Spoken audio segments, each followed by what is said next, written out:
Everybody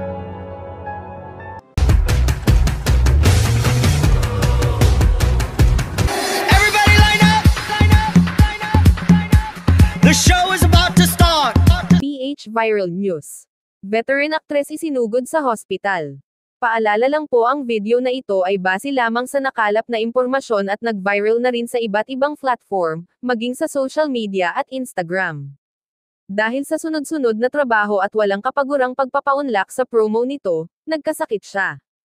Kilala si Ate V sa kanyang professionalism.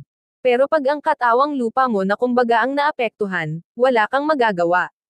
In fact, noong nagkaroon ng major press conference ang pelikula, sa pamamagitan lang ng video call application na Zoom, nakisali si Ate V. Sa kabila ng pagiging paos at halatang sinisipon, hindi siya bumitaw at sinagot ang mga tanong ng press at nanatili hanggang sa dulo. Sumama pa sa group picture taking. Noon ding nakaraang MMFF Parade of Stars, siniguro rin ni Ate V ang kanyang presensya sa pamamagitan ng isang recorded audio message na naririnig habang umaandar ang float. Ganon siya, na kung hindi siguro yun si Ate V baka nagdahilan na. Kahit bago pa lang itong nagpa-check sa kanyang personal na doktor. Anyway, ang When I Met You in Tokyo ay hindi lamang nagpapakita ng matagalang chemistry sa pagitan nina Ate V at Boyet, kundi nagsisilbi ring patunay sa kanilang suporta para sa mga bagong producer na sina Weng Jam Aji at Rojen Gadwani. Sa panahong kailangang bumangon ng industriya ng pelikulang Pilipino, misyon ngayon nina Ate V at Boyet na tumulong buhayin ang sektor at ipaglaban ang lokal na produksyon. Maging ang supervising producer na si Reggie Acuña Magno ay binigyan diin din ang aktibong partisipasyon nila sa paglikha ng pelikula.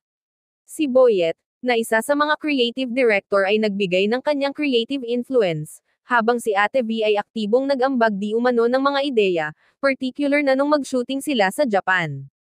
Sa nalalapit na pagbubukas ng MMFF, tuloy-tuloy ang promotional activities ng pelikula. Anyway, the other day ay nagtakilyera sina Boyet at Ate V sa SM North EDSA para sa advance selling ng tickets. Ito ay pagkagaling niya. Marami agad silang nabente, kaya asahang pipila na agad sa sinehan ang mga manunood sa Pasko. Na magandang idea kumbaga para hindi na magsiksikan. Pero sa kabilang banda, parang mas maganda pa rin yung nagkakagulo ang mga tao sa mga sinehan na parang isang tradisyon na talaga ng kulturang Pinoy tuwing Dec.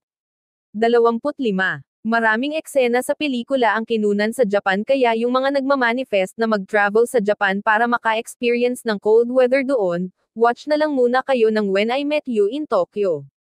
Pinagbibidahan din ang pelikula nina Lotlot De Leon, Gina Alahar, Lynn Cruz, Kekay Bautista, John Gabriel, Cassie Legaspi, at Darren Espanto. Ikaw, ano ang masasabi mo?